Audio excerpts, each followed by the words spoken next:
The royal family's flirtation with dubious financiers is so worrying. There's yet another one popping up, but one wonders if it's just the newspapers being particularly scheming and um,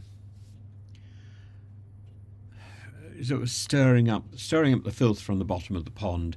At the heart of this last one is a fellow called Dr. Johnny Hon, a man whose financial ties to prominent royals like Zara Phillips and the Duchess of York has attracted scrutiny, not least because of his affiliations with entities linked to the Chinese Communist Party, the CCP. Dr. Hon's resume is both impressive and concerning. According to his personal website, he's a member of the Chinese People's Political Consultative Conference, that's the CPPCC, a body the FBI has identified as central to China's United Front Work Department. And this department, described by President Xi as a magic weapon, is tasked with influence operations and intelligence gathering to shape global politics in Beijing's favour.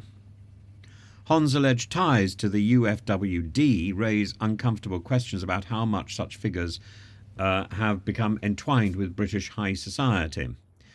In 2017, the Duchess of York received £290,000 from Gate Ventures, chaired by Dr. Hon, alongside a £72,000 annual retainer for a non-executive role at one of his Hong Kong-based film investment companies. Meanwhile, Zara Phillips enjoyed a £100,000 annual payment for her non-executive directorship of Hon's global group tied to an equestrian programme. Well, from that point of view, I don't see anything particularly alarming about that. Well, maybe I do see something alarming, but there's nothing particularly wrong either with what Dr. Hon is doing or indeed with what the royals are doing. To be clear, there's no suggestion that these royal figures were aware of Hon's political entanglements or his motivations, but speculating about his motivations, I think, is unreasonable. What we need to be doing now is exactly what Starmer is at least talking about, which is reaching out with a hand of friendship to the Chinese state. Because simply to gain a foothold in British society is not a crime, and it's not necessarily wrong. We have been doing the same sort of thing with other countries for years. And it's a positive form of extended diplomacy. But ignorance of Hon's broader network doesn't necessarily absolve reputational risk, and high-profile associations like these are open to criticism for lending credibility to figures whose motives may not align entirely with British national interests. Well, if they don't align, maybe we need to make them align. We need to be ahead of this game rather than playing catch-up. And to be ahead of the game is to be positive rather than constantly whinging about who's taking advantage of us. There's not much to take advantage of at the moment, frankly. We need to become a more proactive and a more high-achieving state, instead of to be so constantly, self-indulgently looking introspectively at how much damage Brexit has caused and then trying to shift the blame onto others. Because frankly, that's how it appears. Dr. Hon's connections grow murkier, of course, if we consider the United Front Work Department. The UFWD operates as an arm of the CCP, wielding influence abroad under the guise of cultural, business or political exchanges. And according to British intelligence, the UFWD has been instrumental in covert operations. For instance, Hon's supposed vetting of his CPPCC position by the UFWD officials paints a picture of a man operating within an infrastructure designed to extend Beijing's influence globally. But extending your influence is not necessarily a bad thing.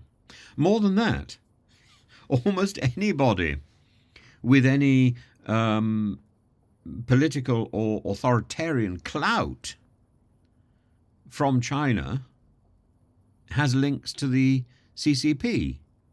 It's unthinkable that they don't. Hon denies being a Communist Party member or engaging in espionage, claiming that United Front is merely about collaboration. A reasonable defence perhaps, but the optics of his ties to both British royals and the CCP-linked entities remains troubling. But at the same time,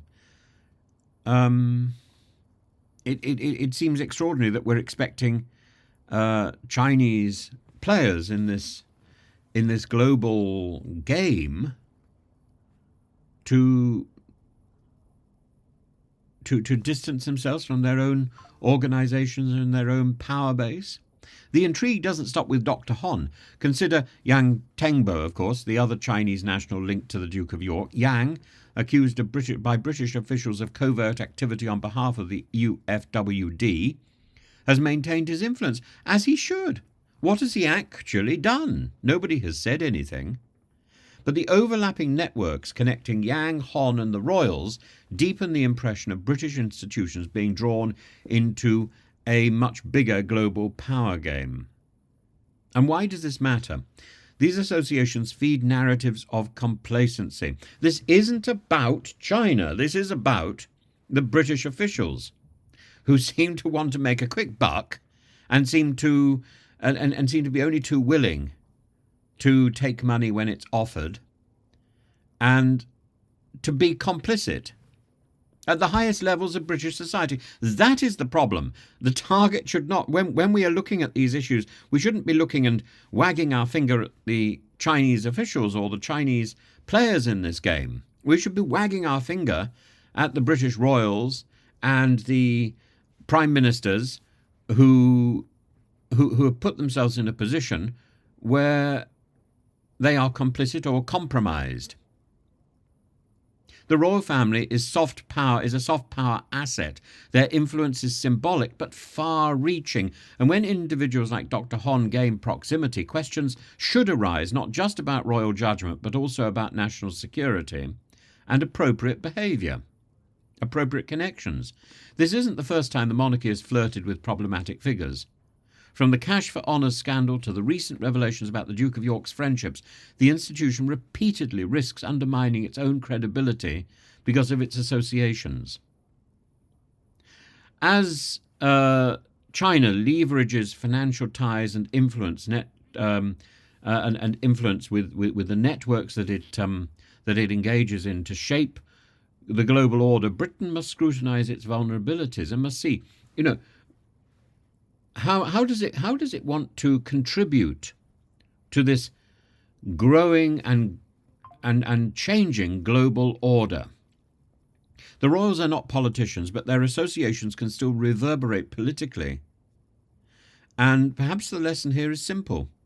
We need to vet the benefactors, and we need to keep greater control over the people in receipt of those benefits and those little packages. In a world where influence is currency, even a seemingly innocuous payment for equestrian advice can become part of a much darker narrative. You give somebody a bag of money, and then you can expect a favour in return. It's tit for tat. And I don't quite understand why members of the royal family think that they are entitled to all this cash without questions. It always comes at a price.